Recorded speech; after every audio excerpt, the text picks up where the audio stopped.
അമ്മ വളരെ ചെറുതിലെ ഉപേക്ഷിച്ചു പോയൊരു കുട്ടി. ഇപ്പോൾ അച്ഛനുമില്ല. അച്ഛൻ രണ്ടാമത് വിവാഹം കഴിച്ച അമ്മയുമില്ല.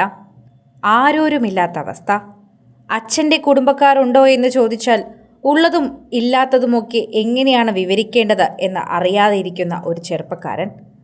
പറഞ്ഞു വന്നത്, കഴിഞ്ഞ ദിവസം കിച്ചു RD എന്ന് പറയുന്ന സുധിയുടെ മകൻ രാഹുൽ സുധിയുടെ സോഷ്യൽ മീഡിയ പ്ലാറ്റ്ഫോമിലൂടെ വൈറലായ അദ്ദേഹത്തിൻ്റെ മെസ്സേജ് തന്നെയാണ്. എനിക്ക് നിങ്ങളോട് ഇതൊക്കെ പറയണമെന്നുണ്ടായിരുന്നു. എങ്ങനെ പറയണമെന്നാണ് എനിക്ക് അറിഞ്ഞുകൂടാത്തത്. ശരിക്കും പറഞ്ഞാൽ ഒരുപാട് തവണ ഞാനിത് പറഞ്ഞാലോ എന്ന് പോലും ആലോചിച്ചിട്ടുണ്ടായിരുന്നു.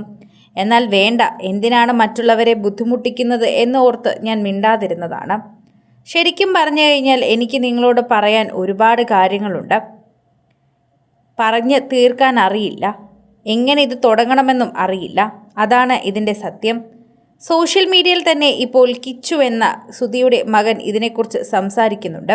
അമ്മ അച്ഛനുമായി പിണങ്ങിപ്പോയതാണ്. ആദ്യം പിണങ്ങി മറ്റൊരാളുമായി പോയിരുന്നു. എൻ്റെ അച്ഛനെ അമ്മ വിവാഹം കഴിക്കുന്നതിന് മുൻപേ അമ്മ മറ്റൊരു വിവാഹം കഴിച്ചിട്ടുണ്ടായിരുന്നു. അതിൽ മറ്റു മക്കളും ഉണ്ടായിരുന്നു. അതിനുശേഷമാണ് അവരുടെ കൂടെ ജീവിച്ചത്. എന്നാൽ ആദ്യമെല്ലാം നന്നായിരുന്നുവെന്ന് കേട്ടിരുന്നു. ഞാൻ വളർന്നപ്പോഴേക്കും അമ്മ ഉപേക്ഷിച്ചു പോയി ഞങ്ങളെ. അവിടെ നിന്ന് അച്ഛൻ തന്നെയാണ് എന്നെ വളർത്തിയത്. അന്നു മുതൽ അച്ഛൻ എൻ്റെ കൂടെ എല്ലാത്തിനും ഉണ്ടായിരുന്നു. പക്ഷെ ഒരുപാട് ദുരിതങ്ങളൊക്കെ ഉണ്ടായതുകൊണ്ട് അച്ഛൻ ആ കടങ്ങളൊക്കെ വീട്ടാനുള്ള ഓട്ടപ്പാച്ചിൽ തന്നെയായിരുന്നു. എന്നാൽ എന്നെയും പ്രോഗ്രാമുകൾക്കൊക്കെ കൊണ്ടുപോകും. അങ്ങനെ അച്ഛൻ്റെ സുഹൃത്തുക്കളുമായി ഞാൻ കൂട്ടായി. അങ്ങനെ ഒരിക്കൽ അച്ഛൻ ഒരു ചേച്ചിയെ പരിചയപ്പെടുത്തി തന്നു. ഞങ്ങൾ നല്ല കൂട്ടായി. അതാണ് ഞാനിപ്പോൾ അമ്മ എന്ന് വിളിക്കുന്ന രേണു സുധി. എന്നാൽ ആദ്യമൊക്കെ നല്ല സന്തോഷത്തിൽ പോയിരുന്ന ജീവിതം വിവാഹശേഷം അങ്ങനെ ആയിരുന്നില്ല മുന്നോട്ട് പോയത്. വളരെയധികം തന്നെ ബുദ്ധിമുട്ടേറിയ അവസ്ഥയിലേക്ക് മാറി. ശരിക്കും എങ്ങനെ വിവരിക്കണമെന്ന് പോലും എനിക്കറിയില്ല. ഞാൻ ആരെയും കുറ്റപ്പെടുത്താനോ ഒന്നും വന്നതല്ല.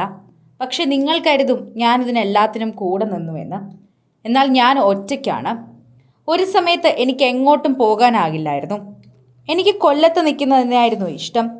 ഇപ്പോഴത്തെ അമ്മ വരുന്നതിന് മുൻപ് ഞാൻ കൊല്ലത്ത് തന്നെയായിരുന്നു നിന്നിരുന്നത്. അതുകൊണ്ട് അവിടെയാണ് എൻ്റെ ജീവിതമെല്ലാം ചുറ്റപ്പെട്ടിരിക്കുന്നത്. അത് തികച്ചും സോഷ്യൽ മീഡിയയിൽ തന്നെ എല്ലാവർക്കും അറിയാവുന്നതാണ്. എന്നാൽ ഇപ്പോഴത്തെ എൻ്റെ ജീവിതം എനിക്കാരുമില്ലാത്ത ജീവിതമാണ്. കൊല്ലത്ത് നിന്ന് കോട്ടയത്തേക്ക് പോയത് ആ വീട്ടിൽ ചില പ്രശ്നങ്ങളായിട്ടാണ്. എന്നാൽ കോട്ടയത്ത് പോയി എൻ്റെ ജീവിതം പഴയതുപോലെ ആയില്ല. ഞാൻ ഒരു മുറിയിൽ നിന്ന് പുറത്തിറങ്ങാതായി. മയക്കുമരുന്നും ഡ്രഗും ഉപയോഗിച്ചു. അങ്ങനെ പല കാരണങ്ങളാൽ തന്നെ എൻ്റെ ജീവിതം നശിച്ചു തുടങ്ങിയെന്ന് എനിക്ക് മനസ്സിലായി. അങ്ങനെ പല കാര്യങ്ങൾ ഇതിൻ്റെ ഇടയിൽ സംഭവിച്ചു എന്നാണ് ഇപ്പോൾ മലയാളികളുടെ പ്രിയപ്പെട്ട സുധിയുടെ മകൻ പറയുന്നത്. ഡ്രഗ് അഡിക്റ്റ് പോലും ഞാൻ ആയിരുന്ന സമയമുണ്ടായിരുന്നുവെന്ന് സുധിയുടെ മകൻ പറയുമ്പോൾ എല്ലാവർക്കും അതൊരു ഞെട്ടൽ തന്നെയാണ് എന്ന് പറയുന്നു. അവസാനം അച്ഛൻ പേരിയതെല്ലാം തന്നെ രേണുവിനെയും രേണുവിൻ്റെ സഹോദരിയെയും മക്കളെയും പപ്പയും ഒക്കെ നോക്കാൻ പെട്ട പാടിലാണ്.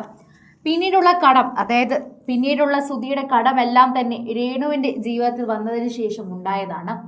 അത് വീട്ടാനും അത് മുന്നോട്ട് കൊണ്ടുപോകാനുമായിരുന്നു പിന്നെ സുധി പെടാപ്പാട് പെട്ടത്.